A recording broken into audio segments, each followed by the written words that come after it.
Hey guys, this is Alexis L. Menard, and you're listening to the Blush and Burn podcast. Hey guys, thanks for tuning in to the Blush and Burn podcast. I'm Laura Eakin. And I'm Annie Baxter. And today we are interviewing the amazing Alexis L. Menard, and we are so excited to have her here. Hello, Alexis. Hello, Hi. Alexis. So we are so excited to have you on. We've been talking back and forth a little bit about making this work and come together. And I have to tell you, Annie and I just finished City of Mirth and Malice yesterday. And we love the world that you have created, and we can't wait to learn more about it. We were messaging each other all weekend about, have you got here yet? Have you got here yet? What chapter are you on? Because we don't want to give away spoilers to each other, but we were like, where are you at? Where are you at? So, Literally. Yeah. And the Super Bowl party was awesome because they got to hear us talk about it the whole Super Bowl. Yeah. That's amazing. I love it. Yeah, that book has a lot going on. So it's like, it matters what part you're on because it's pretty fast paced. So yeah, it really does matter because you literally are jumping around from place to place, but you need the buildup of book one. Mm-hmm. But before we get into House of Bane and Blood and City of Mirth and Malice, we want to learn a little bit more about you. So tell us about yourself. Where are you from? What's the job you had before you were a writer? And just kind of the process of turning into this, creating this masterpiece. Yeah. So I am from South Louisiana, born and raised in the South. I was always a big nerd. I always read books. I actually wrote a book in 5th grade, which was impressive. Yeah, it wasn't anything to write home about, but I just had like a little notebook and I would like just sit there and write all summer. So I knew I wanted to do it. I wanted to write a book one day, but life happens and you start getting like, serious and you need money. So you go to college, you get a degree. My parents, they enforced in me that I needed to be financially independent. So I went to get my nursing degree. So I have my RN license, went into the work field right after college. And I actually started reading again when I finally graduated college because I could not read while I was in nursing. It was just a very rigorous program. So I just had to put down every hobby. Intense. It was very intense. So, and I was on a fast track program. So it was every semester we had no breaks. It was a lot. So, and even then, like you don't get to do very much for enjoyment. So it really is like just go, go, go. No, it is go, go, go. So when I finally got out and started just working and I had all this free time, I was like, I don't know what to do with myself. So I actually started reading again and I dove back into fantasy books, but for some reason they weren't hitting like they used to. I was like, what is wrong with me? I used to love this genre. And then my sister, she was the one who passed ACOTAR to me. She's like, try this. And I was like, okay. And I read like the whole series in like a week. I was like, okay, this is what I was missing. And so then I went to Throne of Glass and I went down the whole JLA route. Like, so she was definitely my sister. Like, if I always tell her if she hadn't have given me ACOTAR, I might not be here today because I didn't really know that this romantasy genre existed. Because like I said, I was in such a bubble when I was in college and that I just didn't do anything else but study and work. So when I finally got out, I could read books again. I've discovered romantasy and I was like, yes, this is what I love so much. So I ended up getting pregnant a few years into working. I worked on a oncology floor actually, and that was very hard. Wow. really, that's really intense. Hard. Yeah, it was intense, especially straight out of school. Oh my gosh. Everybody is incredibly sick and they have so many lines and just it was incredible floor to work on because you learn so much so quickly and you're exposed to so much so quickly. Like I could have went to any floor in the hospital and I would have been fine because I felt like I learned so much. But it was emotionally really draining. And I worked pressure of all that. Yeah, yeah, it was very difficult. I worked with a lot of hospice patients too, which I found that was like really my calling. I really enjoyed end of life care, so much so that when I was pregnant, I ended up finishing to get my maternity leave, finished out my pregnancy, got my maternity leave, and then I quit because it was just way too much. And then I went into hospice care for a little bit. But even that was difficult with a baby and fresh baby. Well, and they take a lot, right? Like being on hospice takes a lot of work. Like you're there for support, but you're also there for like a lot of them need a lot of like physical help, right? Like Yes, moving them, and it can be very like physical and taxing on your body, right, I'm sure. right. It's a lot of family care too. So you have two patients. You Oh, have the patient and then you have the family. And the family is honestly takes more of your time than the patient because I mean that makes I would sense.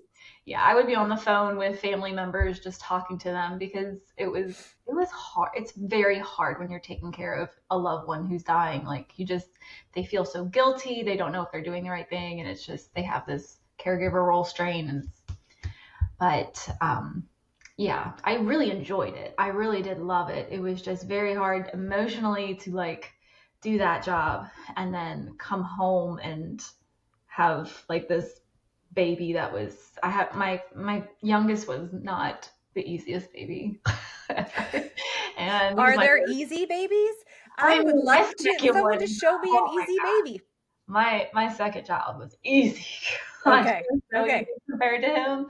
Oh my gosh, he didn't eat, he didn't sleep. He was honestly the reason I had to stop working at the hospital because I could not work night shifts and take care of him at the same time.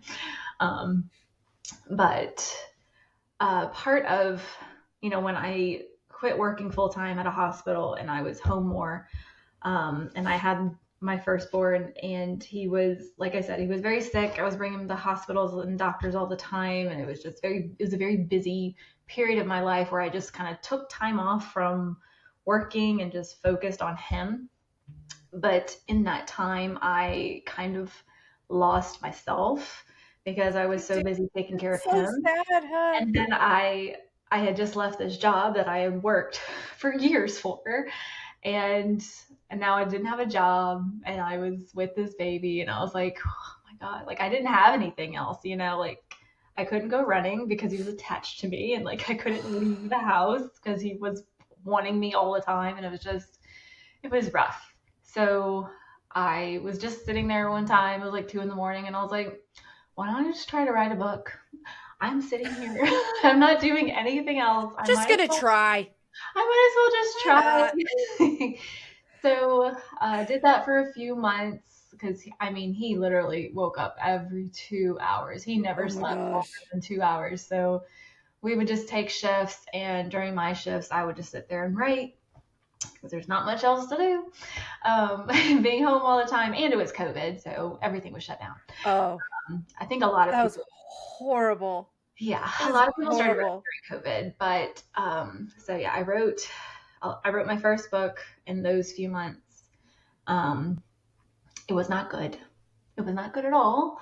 I queried it. I learned a lot about the writing process, the market, what agents are looking for, what the market is looking for, what readers want. Like I just learned a whole lot from that book. I ended up writing two more that did get picked up by a small press. Again, they were okay. They were not my best work, not something I flaunt, but I'm still proud of them. But again, I learned a lot. And I also learned a lot about publishing as a whole. And Oh my gosh, that's so complicated. I don't It even feels so I stressful. I don't even get all the way into it. I know bare minimum because it just seems like such a daunting task. it Like, is. And at the same time, like I get a lot of people asking me how to start, and I'm like, I feel like if I told you how to do it, it would overwhelm you. So I need you to just write a book and I'll talk to you about the next step. yeah, And yeah, it's yeah. like I can't sit down and tell you how to do it, like the whole process, because you will get overwhelmed. And it doesn't have to be that way. It's not bad. It's not, it's anyone, I mean, anyone could do it if they just set their mind to it. If I can do it with, a baby in my lap, anybody can do it. But yeah, it's a lot when you look at the whole picture, but when you just kind of like take it piece by piece, it's not so bad. But learning about everything was very humbling. I was like, as a casual reader, I didn't understand the publishing industry as a whole, and then when I finally got into it and I realized I learned about small presses and hybrids and trads and indies, and it's just, it was a lot to learn. But again, I believe it.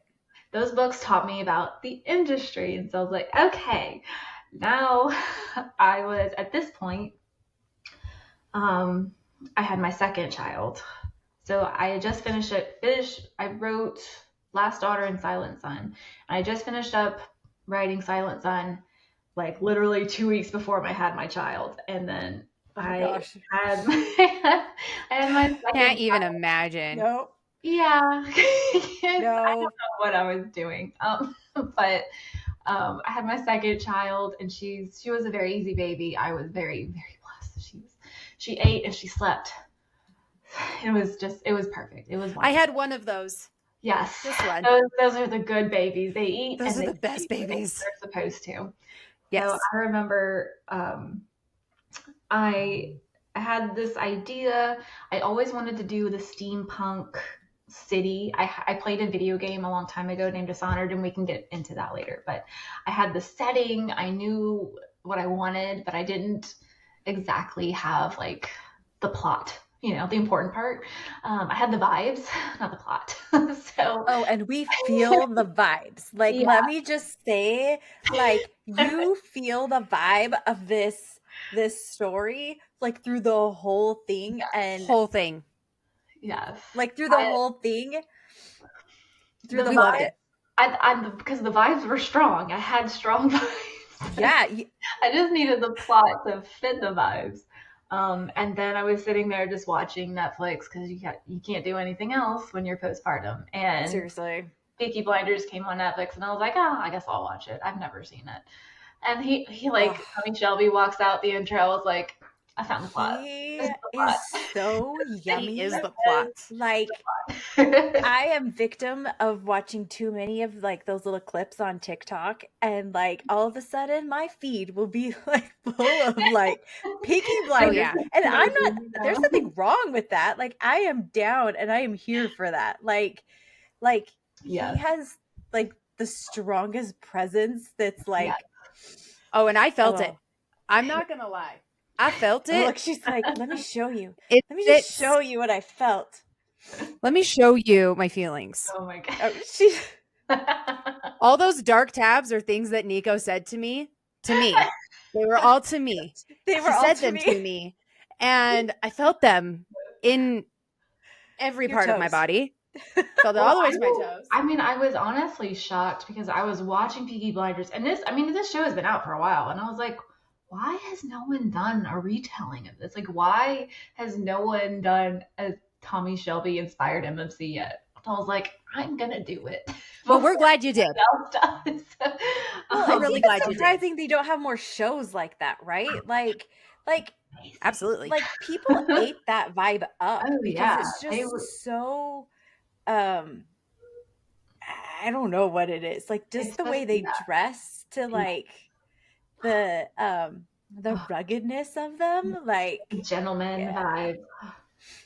So three-piece. Yeah, but that like I think it's like that little piece of like being willing to like throw hands, like that, like they literally are like on the edge all the time to be like, I'm gonna protect what I love.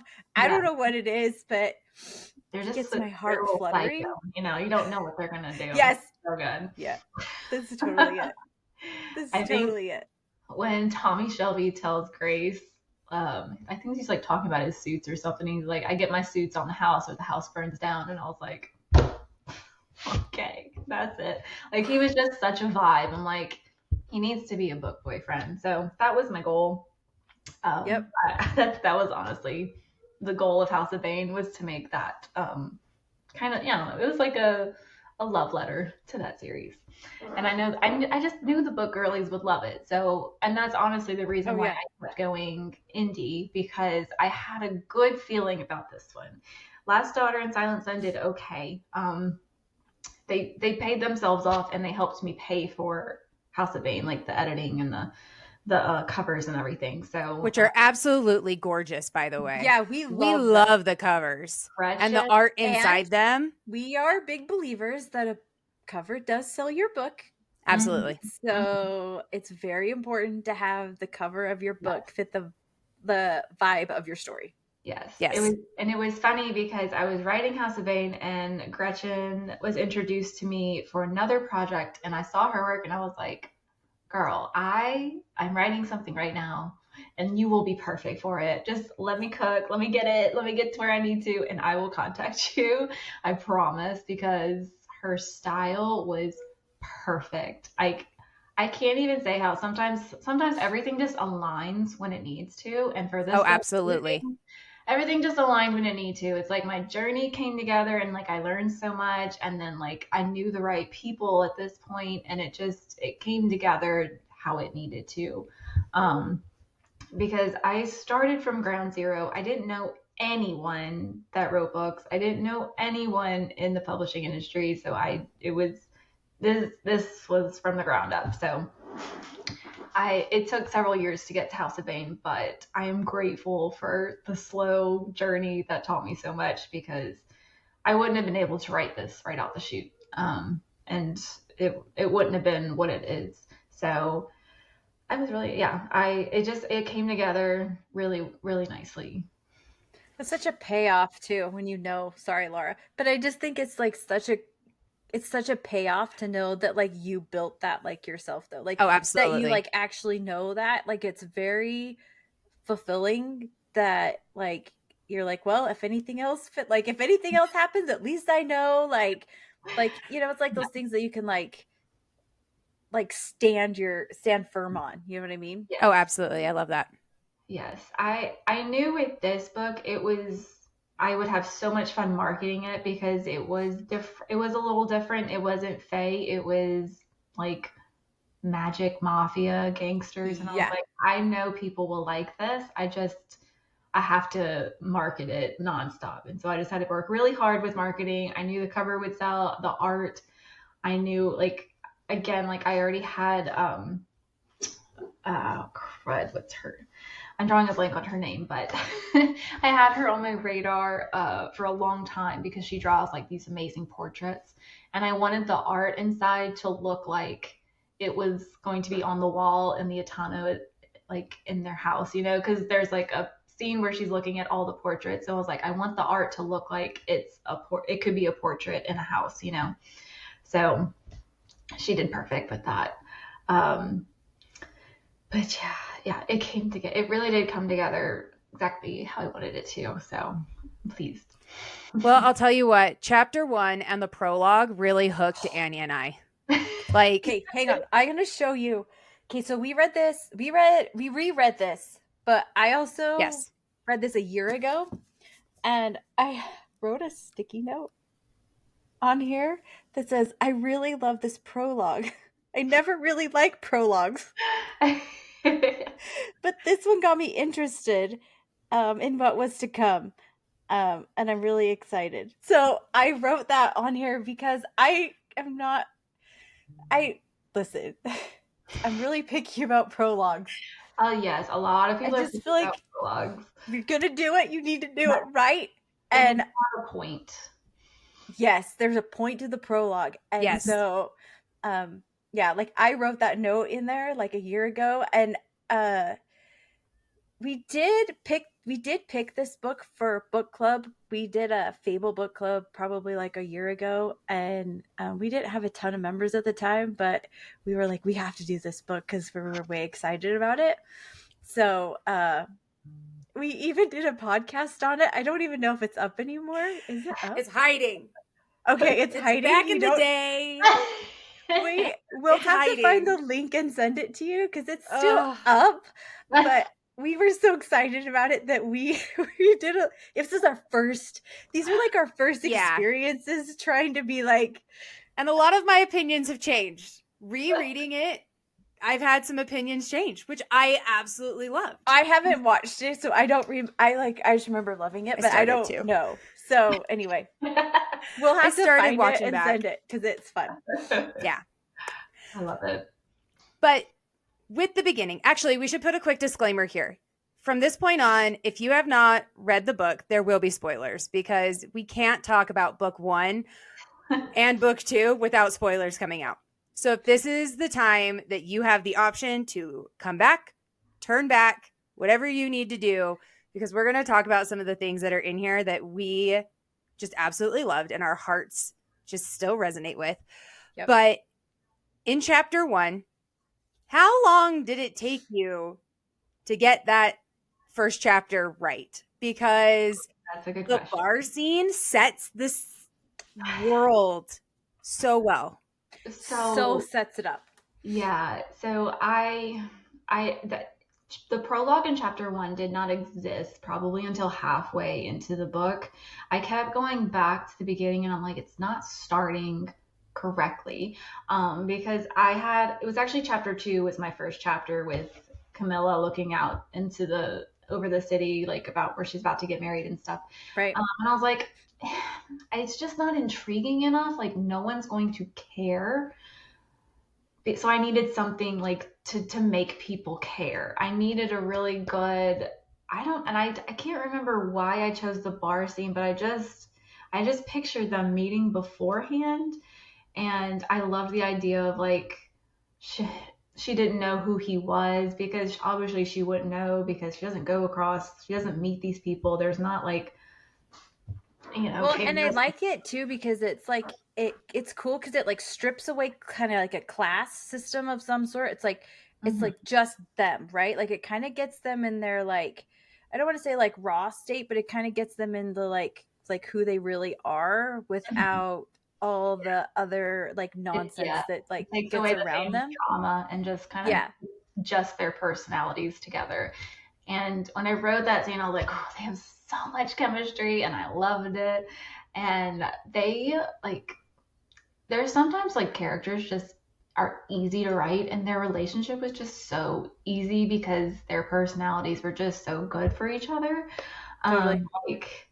I knew Camilla's personality like right off the bat, and then Nico just like complimented her with his like Tommy Shelby vibe, and I knew in that bar scene he needed to be like very much like take charge and very like, and she's like, who the heck is this guy? Like, okay. But of course she thinks, okay, he just owns this bar, whatever. And then the next chapter, she realizes he's literally owns half the city, Bum, bum, bum. It's just kind of like, shit. I think it's also like kind of cool to note that like they don't really do anything crazy like spice wise like in that first chapter. It's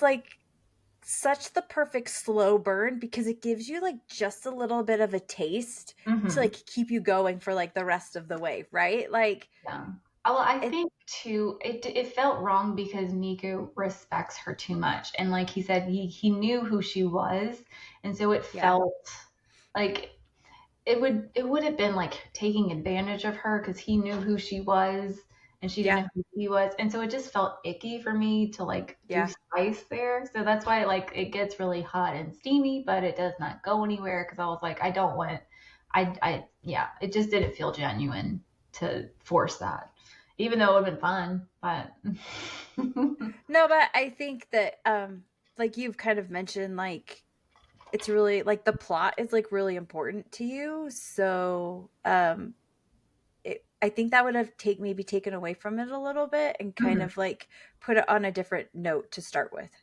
Yeah. I agree, it would have. But I want to talk about Nico. And I want to talk about Mila. She's like, I'm like chomping at the bit. Because like Laura's number one boyfriend right now. She's like, he is.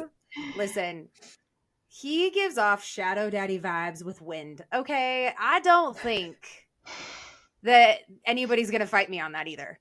So I want to talk about this character development though, because you've already said that they come together so well and their bond is pretty immediate. Like they actually, I've had times where, you know, you have instant chemistry with someone, but the way that theirs comes together, I absolutely adore. But I want to talk about how it was to create each character and their dynamics, because not only do you have their character, but you also have their family dynamics.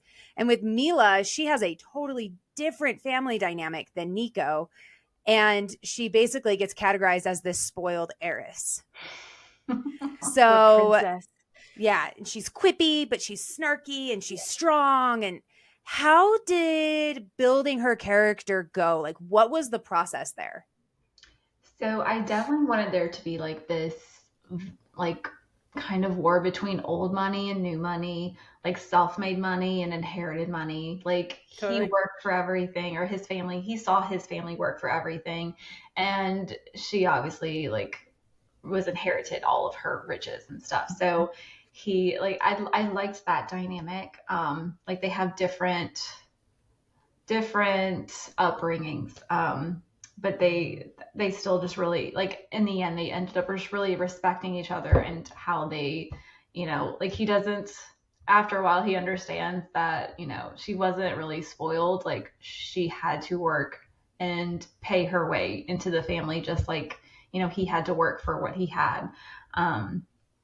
But as far as like developing their characters, and Camilla was very much, I wanted her to be like me. Not in the way that like she's like cool and sassy, but like a lot of her like inner wounds are my inner wounds. How about allergies? Yeah, that was something we wanted to bring up too. About allergies. I personally resonated with this quite a lot. I have a lot of allergies, and I was like, this is really cool. I like her.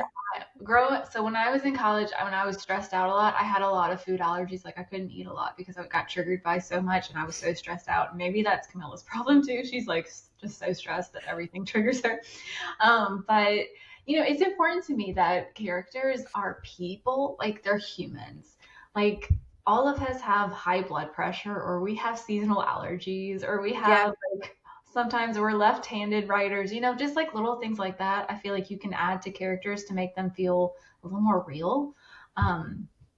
Because we all have like our little quirks, and I like to give like little quirks to each person. Like my new FMC, she's incredibly anxious. Like she's constantly talking to herself, and like her heart's always beating really fast. So, but like with Camilla, she's definitely she's confident. She knows she's beautiful, and she knows she has money, and she knows she's powerful, but she also has these like deep inner wounds. And for me, so when I was, you know, my whole journey into writing was because I had like that loss of identity. And I was just, even when I was in nursing, I was constantly taking care of people and constantly pouring out of my cup and just taking care of people and doing things for people. And so I just kind of lost that sense of self. And so that's kind of why the dedication in the beginning is, you know, for those who lost themselves, taking care of everyone else, like you can still be anything you want to be. Because I was an RN, like I was giving people tap water enemas like a few years ago. And now I get to write books, you know, like you can still do anything you want to do.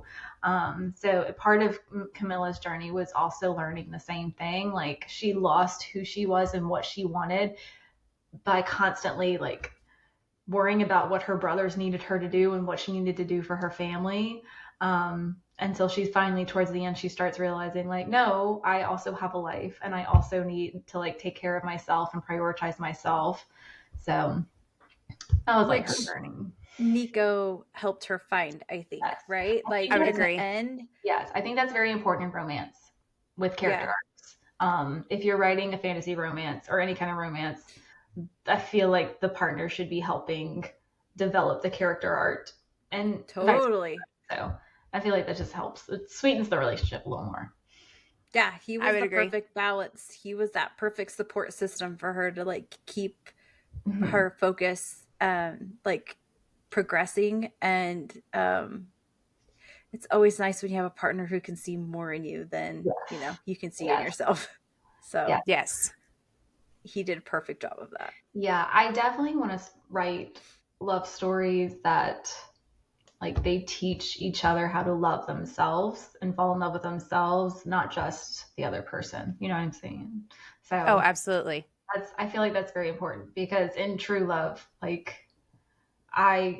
love my husband. I am very like secure. I'm not an insecure person anymore. Like I honestly like I don't care about my weight anymore. Like I am very confident. I'm more confident in myself, you know, and he helped me work through that. So all those things. So That's the best thing you can find in a partner, though. And I love that you represent that in these books because Nico really does bring that forward in her. And even in book 2, Nona does too, where Nona is like, oh, Nona, swear that woman.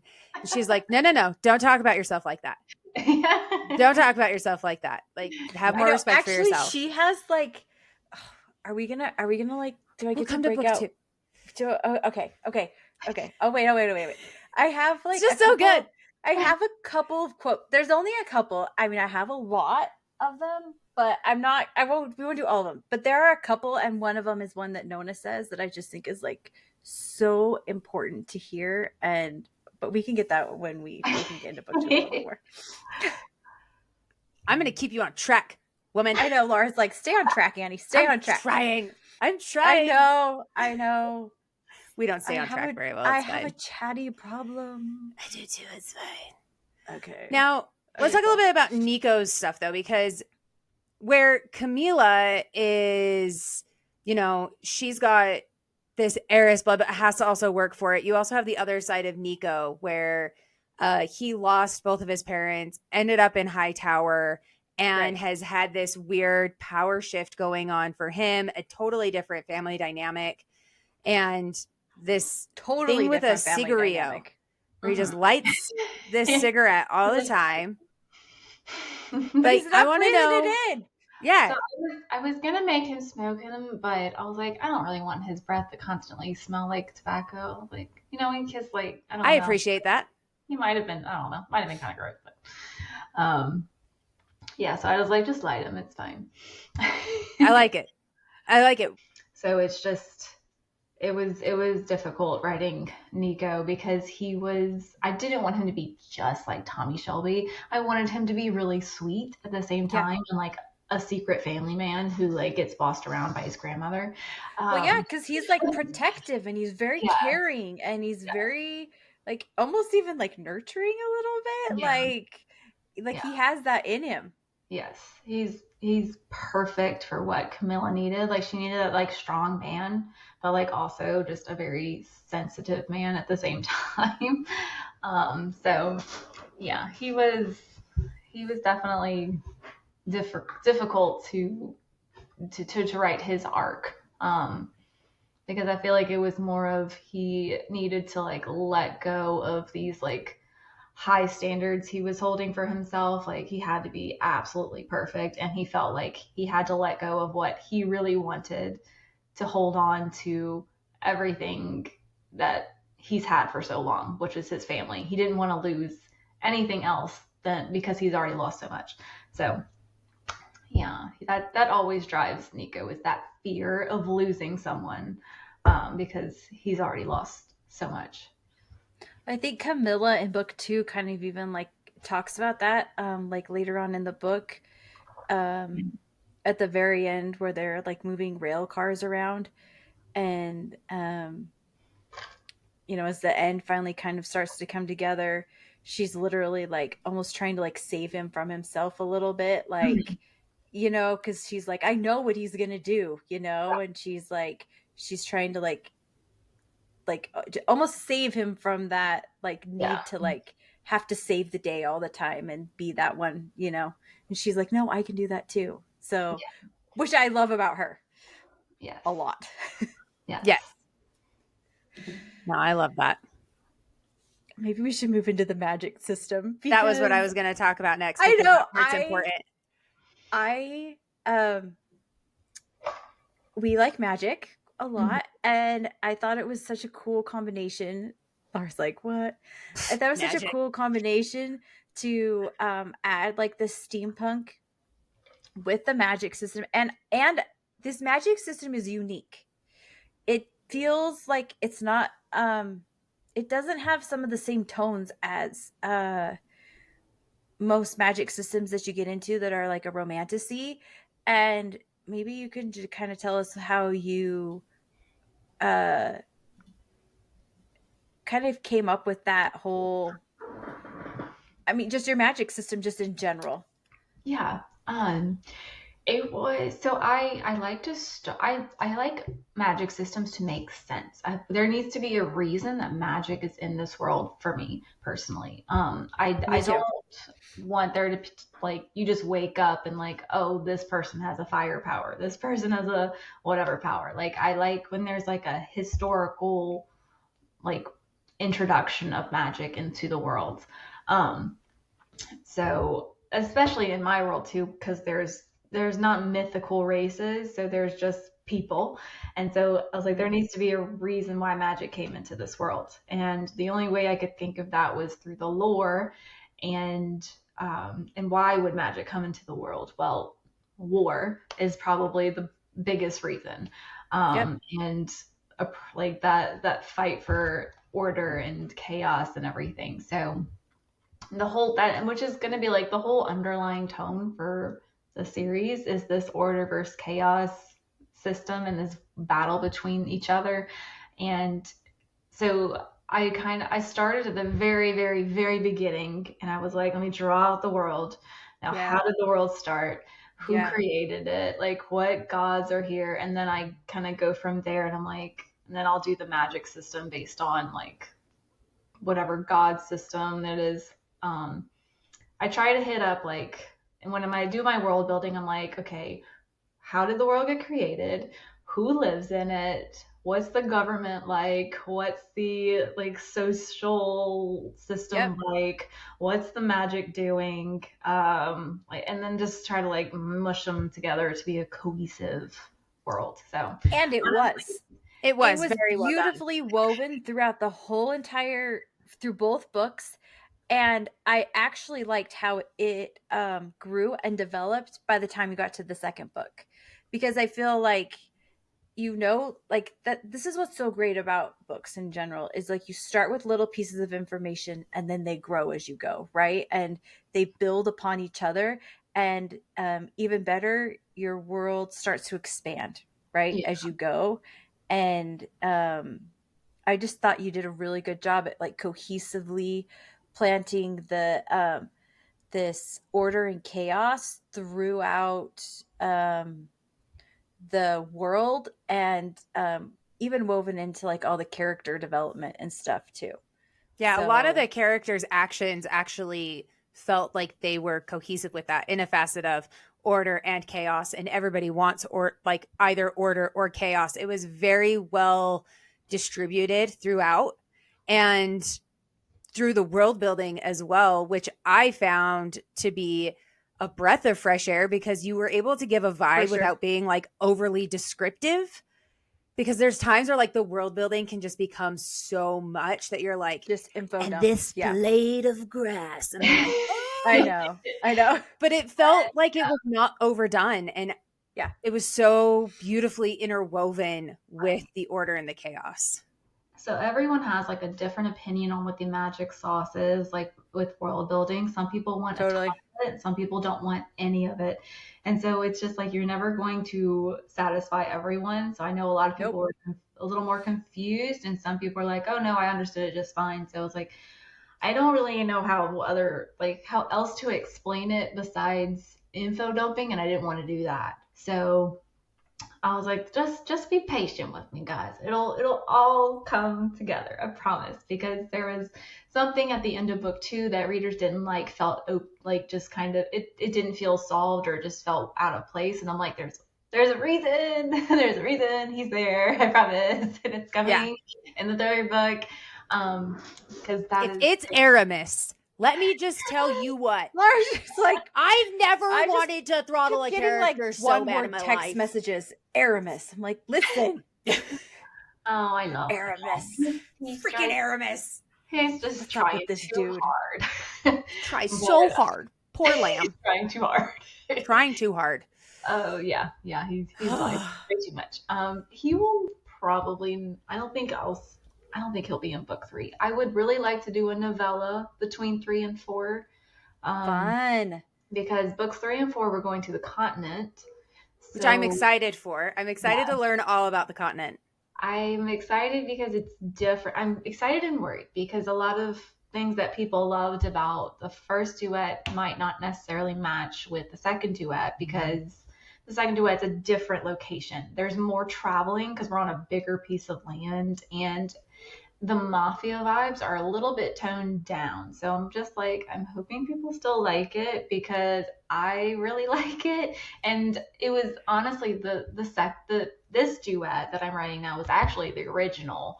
I was actually going to write this originally, and then I got the idea of like the Peaky Blinders spinoff, and I was like, wait, there could be more. And so I figured out the plot for those, and then it just led so well into book 3 and 4. It was very chaotic. I don't really know. Order and chaos. It's very difficult to explain because sometimes I'm just like, I see it in my brain, and I'm like, I see these little like things. No, I can see it. I think it's going to be great. I think it will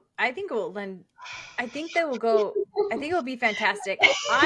Cross the fingers.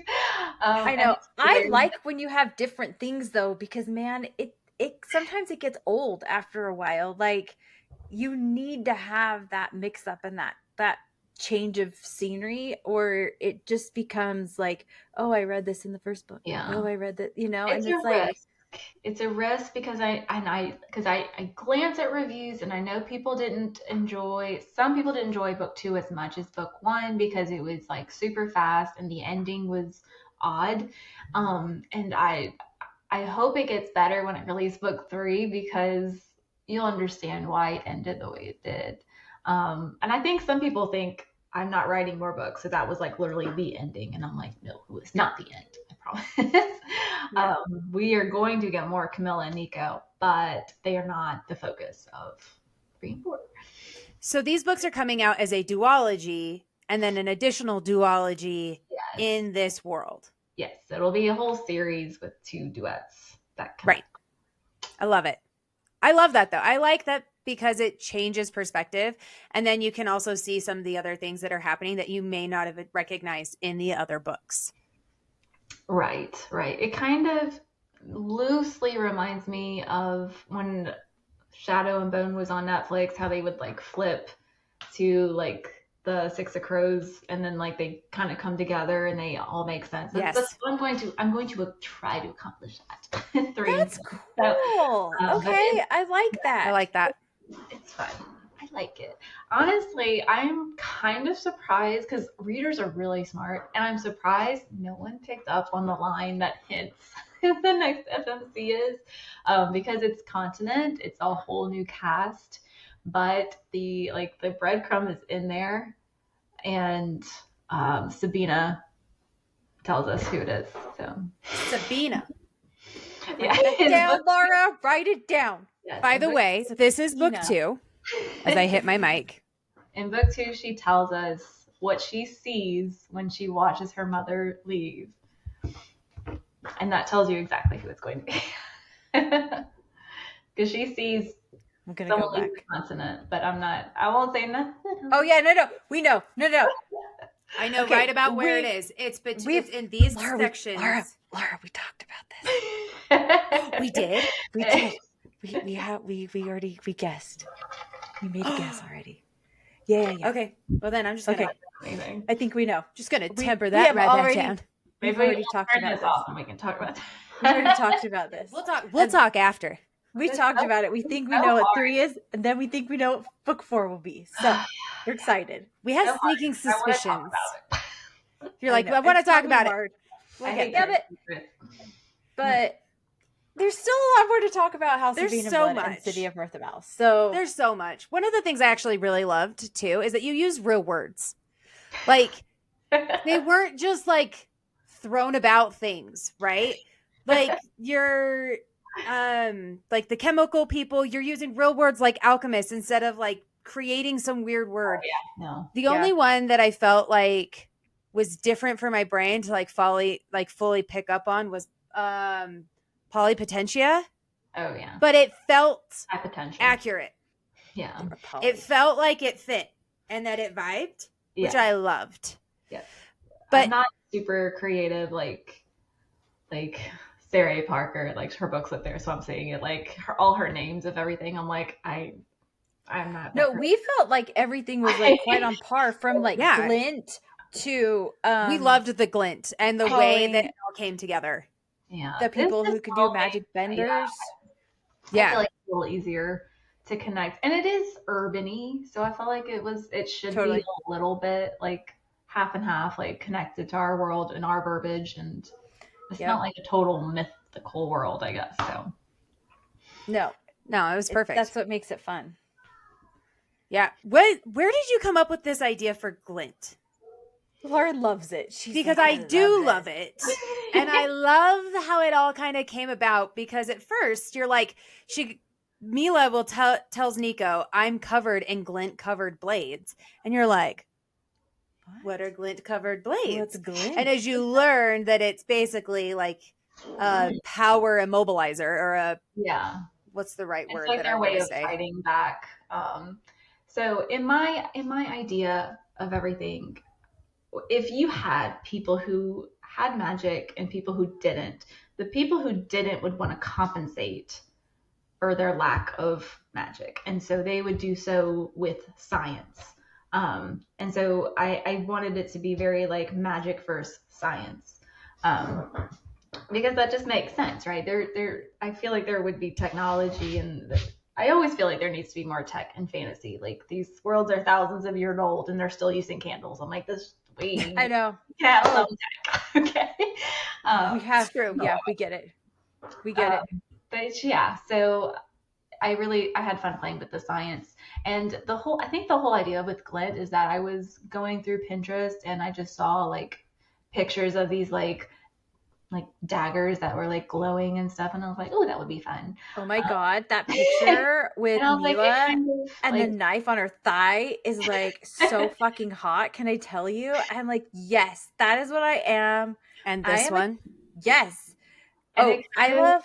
It kind of reminds me of like Lord of the Rings. Every time like Bilbo pulls Sting and there's like in the presence of orcs, it like glows, you know. So yes. And I'm a big water fan, so. But yeah, glint. It made sense because I feel like in a test tube it would like shimmer, and I was like, okay, maybe that'd be cool. So, I'm not. I think it's hot. I'm not focusing. I think it's hot. I think you have like other character art that I love of Nico and Mila in the train station, and Laura has. I have special edition too. I'm just looking. Maybe let's move into that. Because you just picked it up. Oh, yeah, so beautiful. So okay, good. Very good, Nico. I was like, yes, yeah. So I know we haven't talked about publishing yet, but Annie wants to talk about. Well, because you picked it up. I did pick it up. We should just move right in because we are obviously big fans of special editions. I have this, but I have a beautiful bookshelf back here, but I also have another one off to the side that has all of like a whole wall is covered in special editions, and we are special edition hoes. So I will agree. Yes. These ones all behind me. I know. We just are. So I like the song where you want to sing like, I don't have a problem. I know. But it's absolutely gorgeous. Show it off, Laura. This is the Bookish Box special edition. I got it in the monthly box. And it's absolutely gorgeous. The art that they put in here, Nico's prosthetic arm, which we haven't really talked a whole lot about. So good. We'll go back and do. We like the upgrades in book 2. Yes. We like the upgrades. We were appreciative. Upgrades are appreciated. I had this like scene of like Nico going to Esme and just being like, oh my god, is it done? She's like, yes, please don't talk to me. Like I think she's like, just take it, just shut up, I don't want to talk about it. Like It just felt very like their relationship, like they're close, but sometimes it's just too close. Too much. Yeah. I love you as a cousin, but this is too much. Too much. Too much. Yes. So how did they go about getting, or like, how did you go about getting a special edition done by Bookish Box? Or did they contact you? I'm so curious about this because we don't know about it. And so I'm so curious, like the work that it goes into it. And like, is it a lot of work on your end, or is it a lot of work on like these other people's end who are trying to put this together for you? Like, it's really more their end. And it just kind of depends. Some book boxes accept indies and some don't. Some have reached out to my agent, and some I actually just applied to. Bookish Box I applied to, and because it was before I even had an agent.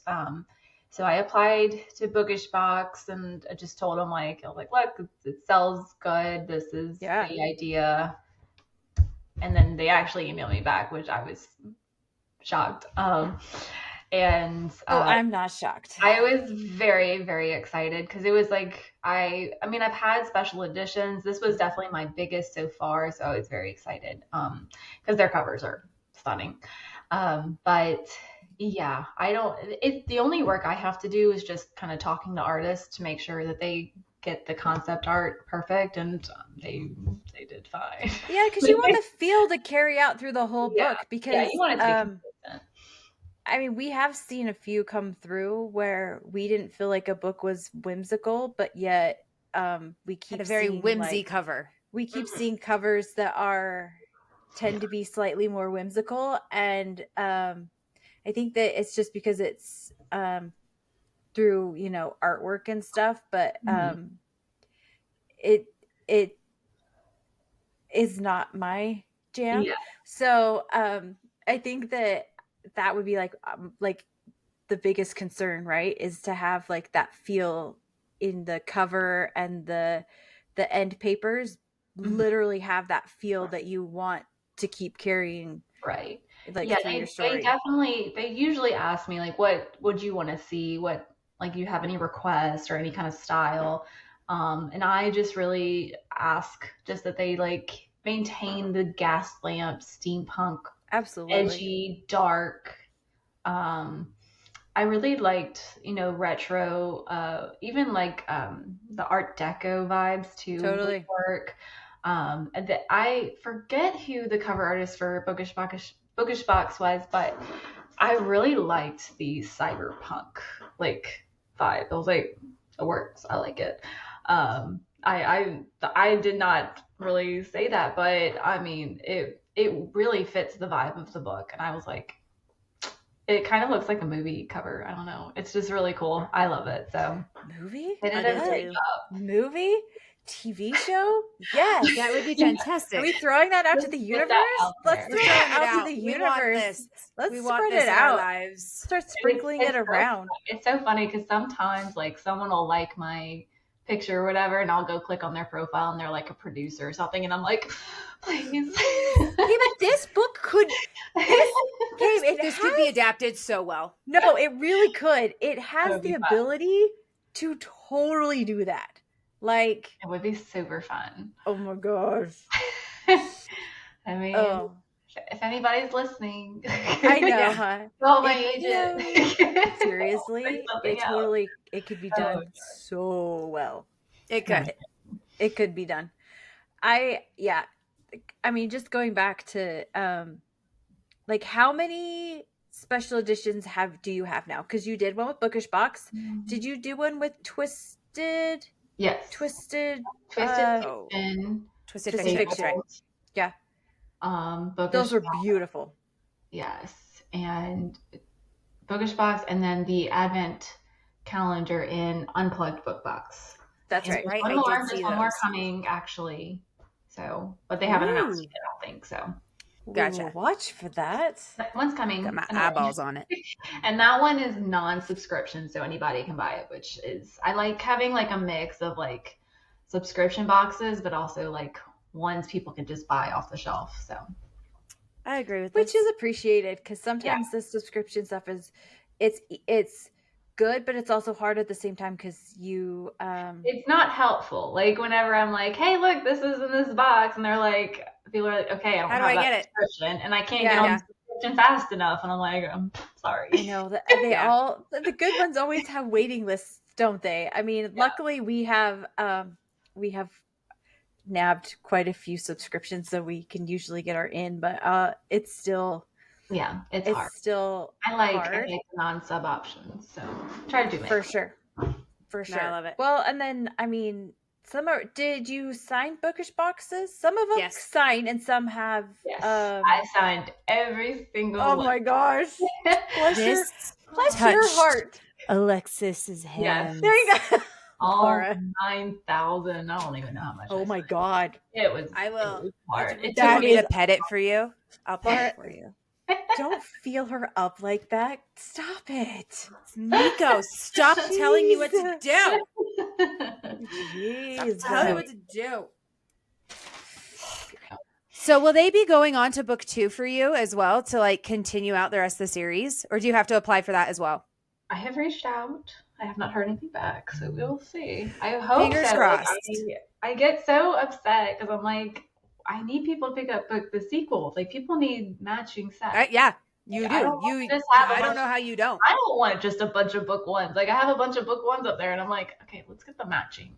Yes, give me the matching set. They need to match. They need to match. All right, so I'm bringing us back on track because that's what I'm here for today. Because there were other things that happened in your books that I want to address before we start going off to like the actual publishing side and going into our live Q&A. But something else that we found interesting was the creatures that you had created in this series. And it wasn't like super crazy mythical creatures, but you had a void walker, which was very unique and very cool. But you also have the wares, and the wares are basically vampires, but not at the same time. What made you decide to create a vampire-like creature, but give it different qualities? So when I was going through creating the lore, and it's like, okay, so if the saints would have sacrificed themselves to give their powers to the people to fight this war against chaos, what would have been an advantage in like a time of war, and like everything vampiric would have been like really good, speed, strength, hunting, all those kind of like things came up, and it just made sense that it would be kind of a vampiric creature, like a were, to have those kinds of powers, because like I wanted like parts of the body to be connected to the magic. So like Bane comes from the bones, and order comes from the heart, because you have two sides of the heart, which are constantly like kind of affecting each other. And then chaos comes from the soul, of course. And I think mirth is the mind, and then blood is the blood. This is the flesh. So it kind of like goes through the entire body. So I don't know why. I liked that. I guess. Yeah. Oh, I love that concept. I do too.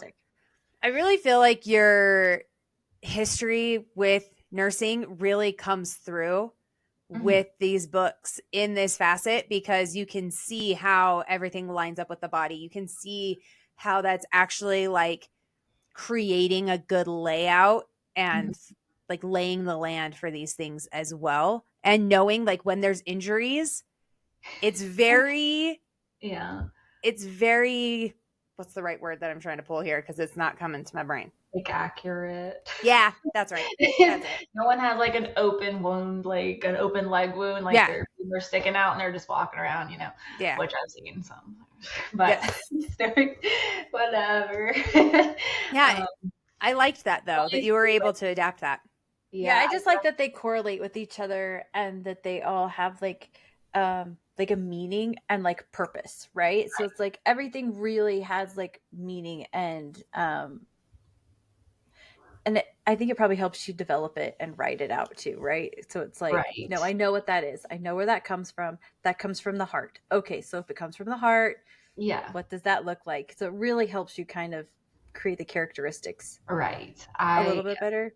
I really liked, for some reason I had like this two-faced God in my head, and like it kind of works with the heart having two sides, and humanity also having like good and evil and like that constant balance.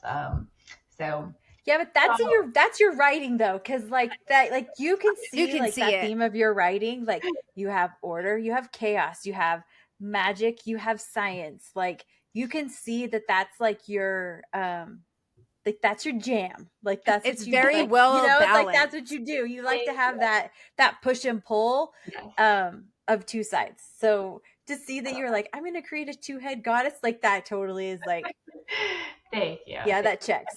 I get that. I'm excited because the FMC in book 2 has a medical background, and like the way she experiences her powers are different, and I can describe them more viscerally and like what they would feel like, and she can talk about certain parts of the body, and like it makes me happy to like I can actually like kind of use my vocabulary a little bit more, because Camilla was a trained girl, you know, like she knew machines and stuff, so I couldn't like you have to be like very careful when you're in like first person point of view to not describe things in a way that a person of like a certain background would not describe. Interesting. So I could see that being challenging. And yeah. So, and then but you also have the familiar, and the familiar actually takes on a medical quality as well. Familiar is dope AF. I'm like, they're so cool. Snake tattoo. I don't know if I'd want a snake. No, I love that it moved.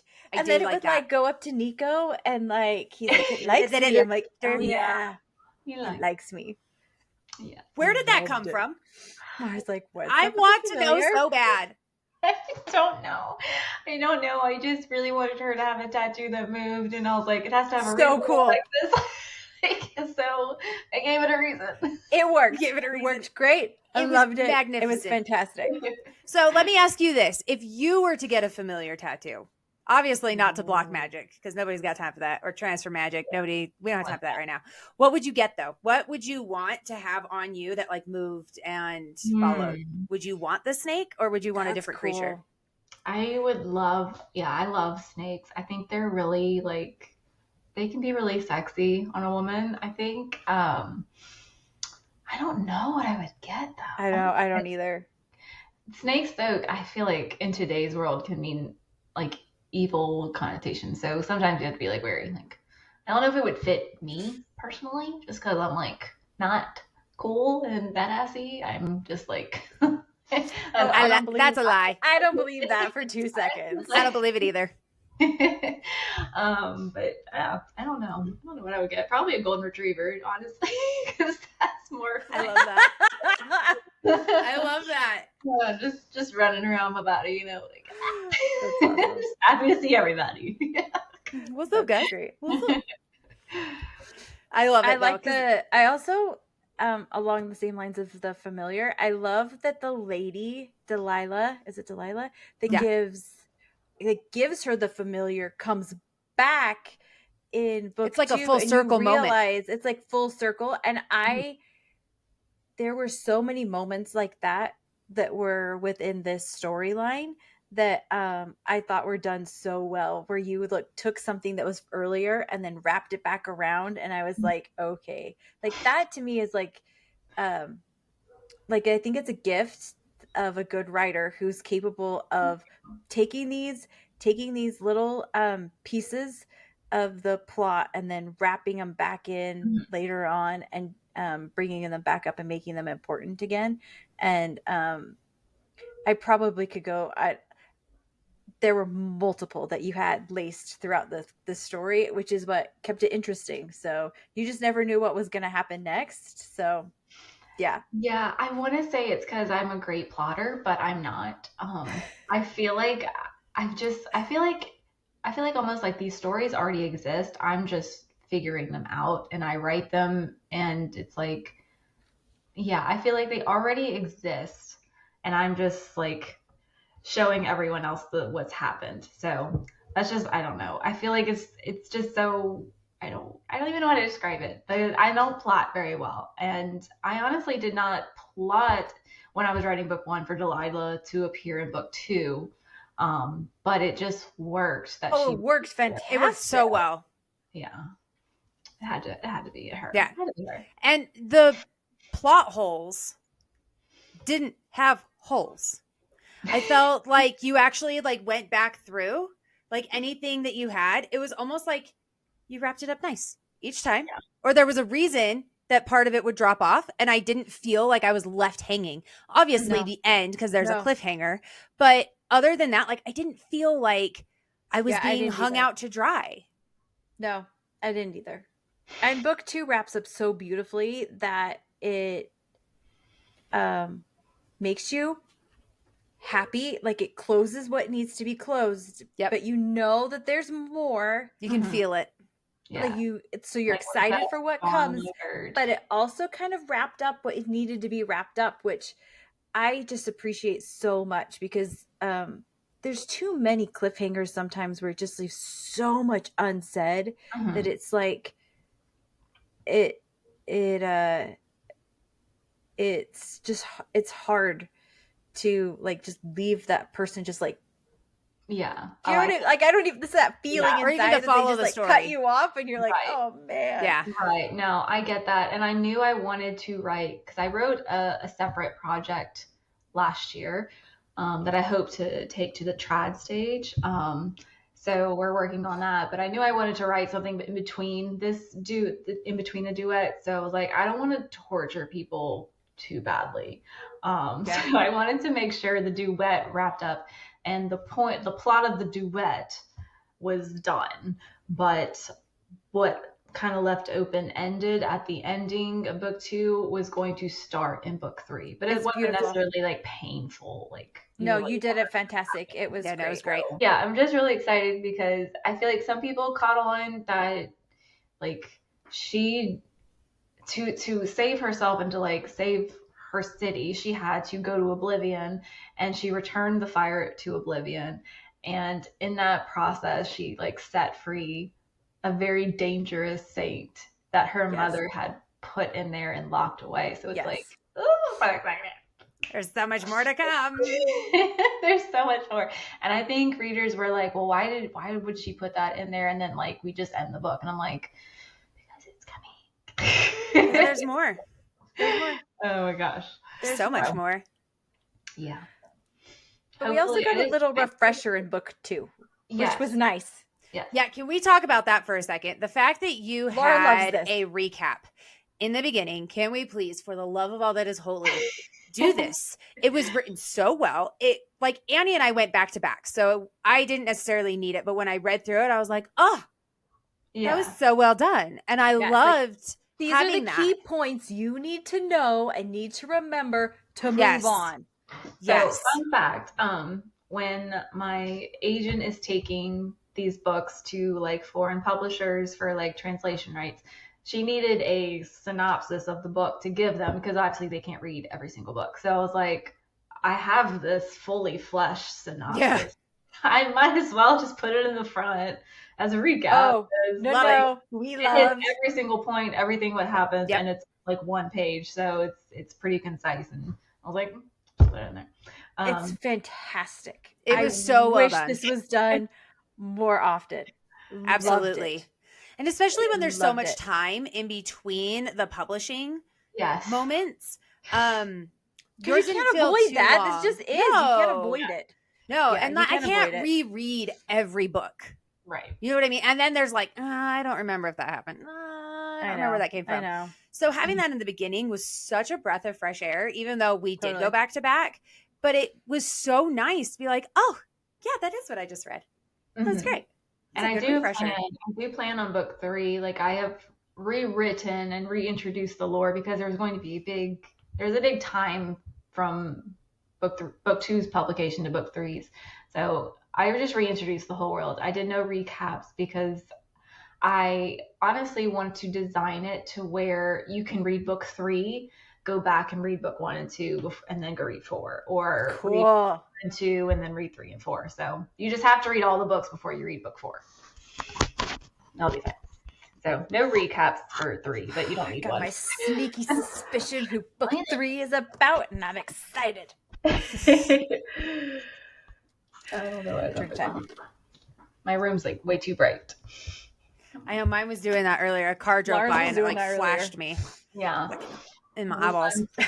We actually have sunshine here. I know. Sun. Where have you been for the last 4 days? So with all of this, let's shift gears a little bit and talk about publishing, because publishing is a whole nother ballgame outside of writing. And you said that you had learned a lot of lessons along the way. I'd love to know where the publishing journey has come. I'm keeping that. Where the publishing journey has come now from where you had started, and what are some things that you would want to give advice to new authors? Yes. My biggest advice is that it's a marathon, not a sprint. It might take several years to see results, but that is normal. There is no such thing as overnight success. Now, see, when I first started, I was just thinking, I was just going to write a book, and then I was just going to get an agent, and then I was just going to go on sub. Like, it just seems so simple, and it's not. It is so hard. And when I fully grasped how many people are like trying to get an agent and how many people are writing books, like, it was shocking. Yeah. Oh, I bet. But when you go on social media, all you see is like, oh, I got this deal. Oh, I got this agent. Oh, I did this. I wrote this book and now it's doing this. And it's like, it feels so immediate. But if I've learned anything in publishing is that it takes so long to do anything. So I'm very used to immediate gratification, like in my job.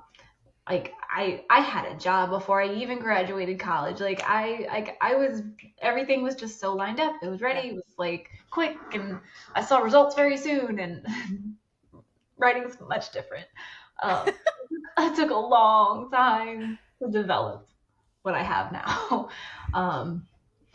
And I'm honestly glad I didn't know any of that when I first started, because I don't know if I would have had the guts to move through it, to keep going, if I would have known, oh, honestly, Alexis, you're not going to get anything for like 5 years, like 2025. Yeah. So yeah. Because I started in 2020 and I was like, oh, but yeah. It's so crazy that 2020 was like 5 years ago, isn't it?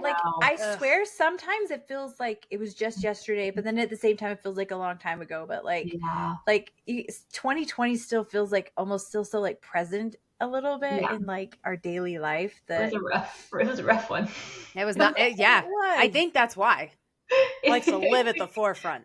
Yeah, it was. So, but yeah, I always tell like a lot of people that ask me questions, I'm like, please remember, I have been doing this for 5 years now. Do not expect to just like put out your book and then have any of these indies published, like these indie authors, any of their success. You absolutely could. You could be the anomaly. You could like hit it off. Absolutely. There are crazy stories about that. But focus on building your readers. Find the people that, are going to love your books and share your books, and just focus on that. Don't worry about going viral and being like a bestseller on Amazon. Like, pump the brakes. Like, just develop the things you need to do now, and then you're going to grow. But you have to be, consistent, and you have to show up every day, even when you don't feel like it. You have to keep doing it, even if you don't see results. You have to keep doing it, even when you only get 200 views on every video. Like, you just have to keep going. Yeah, that freaking landmark of 200 views. I hate that little stop point more than anything else. You know what? You could have 200 views, and then you post that one video where you're just looking sloppy in your kitchen, and it's 6 seconds long, and it took you 2 seconds to edit it, and you post it, and you get 1 million views. So I had a video. Laura has one. Let Laura share. I have one. Let's let Laura share one quick experience that she's had with this, because it's hilarious. It makes me so mad. I looked ratchet. Okay. I had gone and gotten a massage earlier that day. I'm growing out a side shave, so it was like hanging out. Like it was a mess.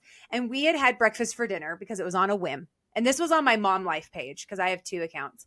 And I was like, you know what? I never shared what we do with our bacon grease to like separate out the particles, because if you separate out the particles, it lasts longer. So I showed it. I'm yelling at my kids, and then all of a sudden I am showing how to deal with this bacon grease. I am 4 milliseconds under a minute. 4. And by the grace of God, in some way, this thing got to 500,000 views in less than 24 hours. That's crazy. It is currently sitting at 5 million views. And I didn't get paid for it either. for any of them because it's 4 milliseconds under 1 minute. I'm laughing because it's ridiculous, okay? Freaking bacon grease. God. It's so dumb. So painful. It's so painful. It's so painful. And it's so irritating because you're like, and like, you're just like, I'm just going to do this on a whim. Yeah. Dude, social media is so tricky. It's like not my jam. Like I always tell Laura, she's like, I'm a psycho reader, and she's like, you need to post every day. I'm like, I just don't think anyone wants to hear what I have to say. Like, all I'm telling you is my opinion. Like, I don't know if anyone really needs to hear that, you know? I feel like most of my followers, I'm like, you know what I write. You know what's happening. I'll let you know when I have news, okay? Yeah. That's how my relationship is now. Like, yeah. Well, I think I feel Bane in Blood is like, I think it's number 11. Let me look really quick. We saw this last night while we were searching it up, because we were trying to see what other books would work under this. In like that, what we were like, I wonder what Amazon brings up under gas lamp and like some of these other like titles, just out of curiosity. You are hit such a unique spot that it's like so hard to take your book, like, and I don't want to compare it to anybody's, but I'm just saying, like, there's not really anything else out there like it. And so, but we were curious just to see what Amazon would show us, and it put you on, I think you're number 11. What list was it, Laura? She's number 4 in Gaslamp Fantasy in the Kindle store. Woo woo! Which is awesome. And in books, it's number 9 in the Gaslamp Fantasy books. Nice. Which is absolutely amazing. It's fun to market, but it's also hard because I'm like, I don't really know how else to describe it, because people are like, it's not Peaky Blinders, and I'm like, it's just the closest thing I can figure out. Okay, like, it's the closest thing, but it is. Yeah, knows. Like, I don't think people understand how comps work. Okay, I'm not saying it is exactly like Peaky Blinders, or you know, it's like that is just a comp. You have to take something that everybody knows and then, you know, pull from that. And everybody knows like Six of Crows, and like it's not really like Six of Crows. Like, there's no heist, but the world is like that. So I try to like do Six of Crows, because there's like, you know, that one's kind of steampunky. Yeah. And the magic system's a little similar.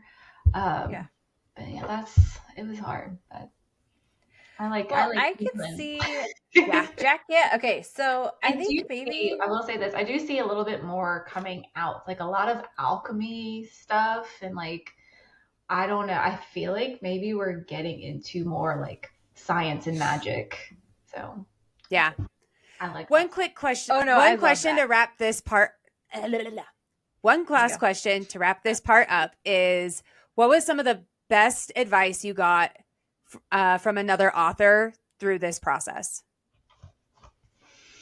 I have gotten so much good advice. A lot of my advice I've got from like Nisha Tooley and Trissa Weeks. They were constantly like, anytime I had like a panic attack, I was like, what do I do? Especially with like my small press issues. They were definitely helpful, and like my agents and stuff. Like my agent helped me a lot. Helped me find my agent. Because I was going to settle for somebody, and they were like, don't you dare, you keep going. And I was like, okay. Good. And so they always like one thing they always reminded me was to remember my worth as a writer and remember like how much I can bring to the table. And that was really helpful that going forward because it's like I no longer settle for the first thing that walks through the door. My first books, I was like, literally anything you give me, I'll take because I was, just starting out. But now now I have a little bit more bargaining power and a little more negotiating power. So, it's funny because when I first queried, I couldn't get a single. I mean, I got some full requests, but I never had a single offer. And then in 2023, I had like 4 or 5 offers of rep, like within like a few weeks. So cool. I actually had a choice to choose my agent, and I was really happy I didn't like just take the first one that offered rep. And like Nisha and Teresa like helped with that. They're like, don't you settle, like just calm down and keep playing the field. And so I ended up getting my current agent, Emily Forney, who is a boss. So I am really excited. I've wanted to work with her for so long, like for 5 years. I have been following her on Twitter, back when Twitter was still relevant, for 5 years. So don't settle. Well, know your worth. That's I love that. I absolutely love that. So for those who are currently joining our live Q&A portion, this is your time to submit your questions while we rattle off some rapid fire fun questions. And this is just for fun. These aren't necessarily book related. These are just for fun. So are you ready, Alexis? I'm ready. All right, here we go. What are 3 things that make you a unique person? I can't ride a bike. What else? I don't know what makes me unique. Writing is usually my unique trait because people are always shocked by it. But I don't know. Oh God, I make bread. I'm a good bread maker. Laura makes bread too, like a psycho. I do. Yes, I love sourdough. Yes, ma'am. And shoot. What else? I don't know what makes me unique. That's right. Move on. All right, we'll move to the next one. There's other questions. We don't have to stay on one. There's a couple others. Favorite color? Purple right now. Beautiful. Mashed potatoes. Do you eat them with a fork or a spoon? Fork. I couldn't eat with a spoon. I love it. Do you prefer summer or winter? Winter. Spring or fall? Fall. Dogs or cats? Dogs. Coffee or tea? Coffee. Favorite comfort food? That one slows me down because there's a lot of. I live in the South, so that's like all we eat. I was gonna say you guys have a lot where you're from. You got that like good old Southern cooking. Yeah, I love mac and cheese. Yum. Rain or snowstorm? Rain. Morning, noon, or night? Night. Biggest pet peeve? The microwave beep. Yeah. I hate that. All microwaves. Oh, I believe it. What will you never get tired of? Disney movies. Oh, yes. Laura's like I have a specific skill that Disney created for me, and it's Disney karaoke, and I never get to sing Disney karaoke. I have a unique skill here, okay? It is. All right. Favorite book? Oh, God. That's hard, huh? It's like, I think my niece asked me that last night, and I was like, Probably in the past 5 years, the Outlander series. I can't go all that's the a way good one. Every book, but Outlander got me. So fun. So good. What is an auto-buy author for you? Oh, gosh. That's hard. I like them all. I mean, of course, SJM's auto-buy. Rebecca Ross. Oh, that's a good one. I'm looking at my library. I love that. Not God. Totally. Yeah, totally. What will you accept no criticism on? Indie authors. Love Fantastic. it. What is something you've always wanted to do but haven't? I have always wanted to go to like the national parks up north, like in the northwest. So we're going to Jackson Hole soon. I'm very excited. So I'll go there. But I really want to go to like Glacier National Park and That'd be Yosemite and like all that. I need to see some mountains. Okay, I've seen swamps all day. Yeah. If you travel through Utah, let us know. Let We'll buy us you a know. coffee. I love Utah. We are We right love in Utah the here. We did middle I did of the go to valley. a little like a few years ago, but haven't been excited to be Well, back. But if you come back, we're here You're for you. surrounded by mountains. Yes. I will definitely let you know. Surrounded. You're in a zombie. Oh my gosh. You are in a zombie apocalypse. Who are the 3 people in your group? Ooh. Well, I mean, do my kids count? We're not including children. Children are kind of like mandatory. They're with you anyway. Okay. We're doing like no family, just like straight people. Whoever you want. I have to bring my husband and my mom because my mom's like constantly with me. I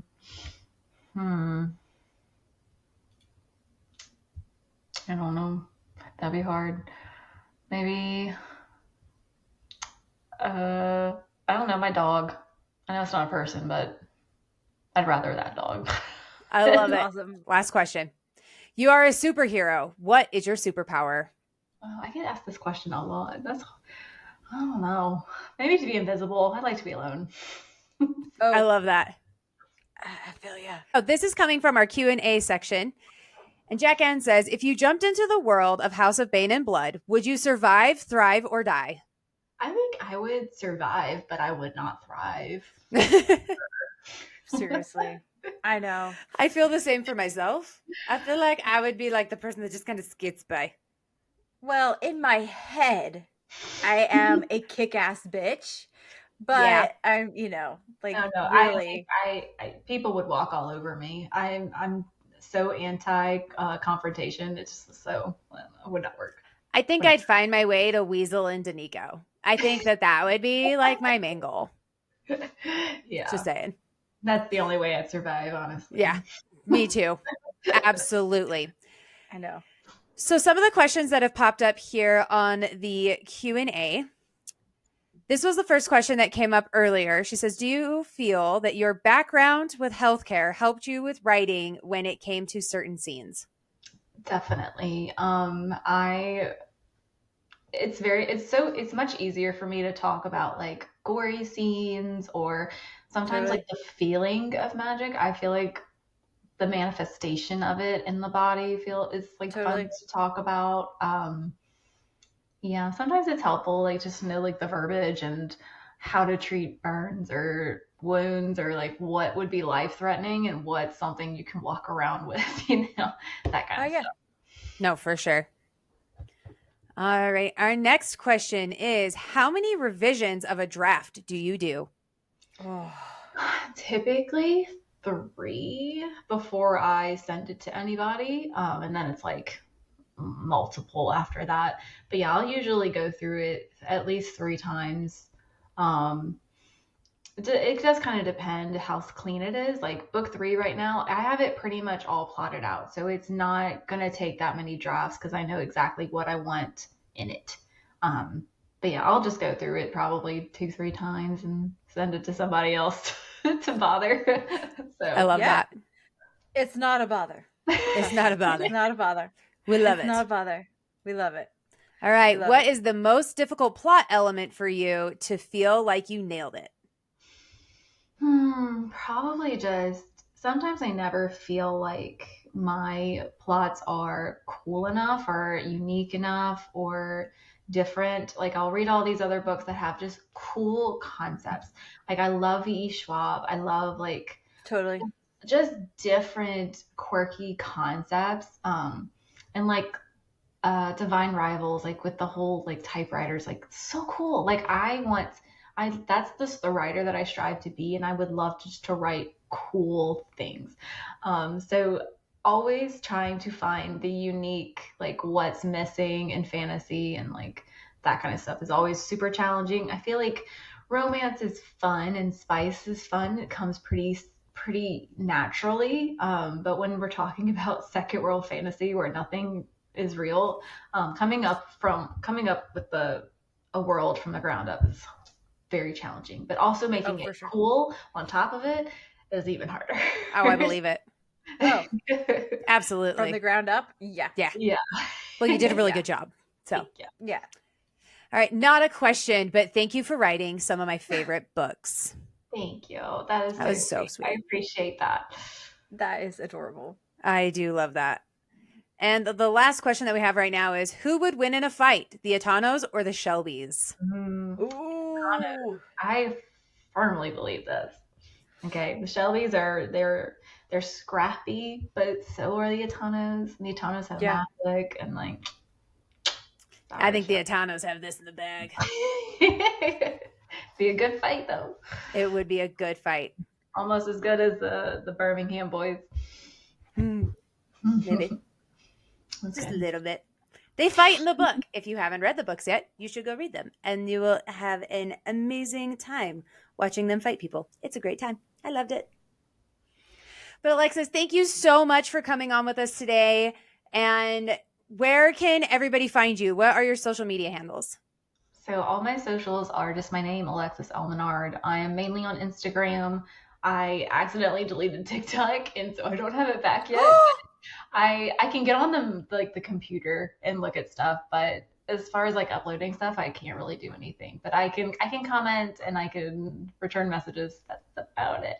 I don't do Facebook, and X is not a fun place. So find me on Instagram or TikTok. Awesome. Well, thank you so much for coming on with us, Alexis. And we can't wait for book 3 to be coming out soon. And I say soon, just when it comes. We just want it. Yes. Thank you so much for having me. It was so much fun talking to you guys.